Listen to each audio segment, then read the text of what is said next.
beaucoup de chiffres qui sont donnés et beaucoup de chiffres qui sont hyper amélioratifs pour le milieu. Ça reste une industrie qui engrange des millions de vues, mais en cumulé à travers le monde, et on parle souvent de tous les e-sports. Il y a une data qui dit que c'est aussi puissant que les finales du Super Bowl.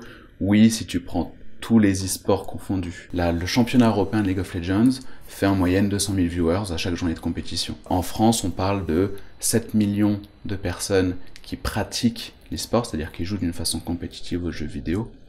Mais le chiffre officiel du nombre de viewers, aujourd'hui, c'est des choses qu'on n'a pas. Il n'y a pas de médiamétrie de l'e-sport. Mais si tu veux un exemple, c'est aujourd'hui, Fortnite, c'est 200 millions de joueurs.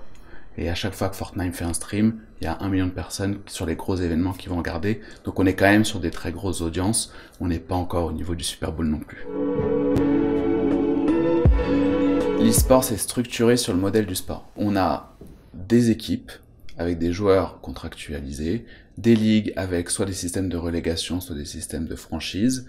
Donc du coup, ça amène un marketing qui est très ressemblant à celui du sport. Au niveau du marketing d'influence, l'e-sport, tu bosses avec les meilleurs joueurs, donc du coup, ils ont une influence évidemment. Mais le marketing d'influence se fait surtout au niveau des streamers, soit live, soit des youtubers gaming. Et il y a quelque chose en plus, parce que c'est que du digital. C'est le seul entertainment, aujourd'hui, le gaming et l'e-sport, qui est que pour une audience connectée. Tu ne consommes pas d'e-sport si t'es pas en live sur Twitch. Il n'y a pas d'e-sport à la télé ou très très peu aujourd'hui.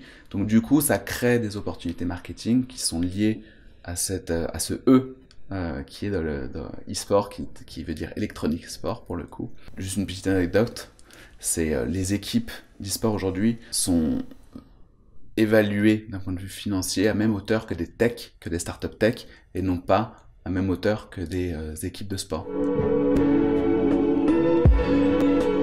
Non, parce que de la même façon que toutes les marques font pas de la musique, toutes les marques font pas du sport, donc il va y avoir effectivement une segmentation qui se fait. Aujourd'hui, le gaming et l'e-sport, c'est une partie intégrante des nouvelles générations, donc toutes les marques qui se disent pop culture, ou qui en tout cas veulent cibler des gens qui aiment le lifestyle et qui aiment ce côté pop culture, sont obligés d'y aller.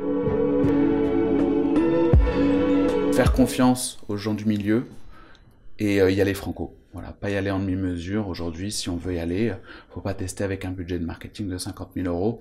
Il faut tester pendant 6 mois, 1 an, sur des enveloppes à 1,5 million pour essayer de vraiment voir ce que ça rapporte en retour sur investissement, pour par la suite peut-être déplacer des budgets marketing, parce qu'aujourd'hui, pour les annonceurs, le plus gros concurrent de l'e-sport, c'est les autres dépenses marketing, et on commence à voir un petit peu des transferts, ou en tout cas à défaut de transferts complets, des réallocations de budget, où il y a des annonceurs dans le milieu aujourd'hui qui diminuent leur budget sportif, parce que le retour sur investissement de l'e-sport, en tout cas pour eux, est plus intéressant.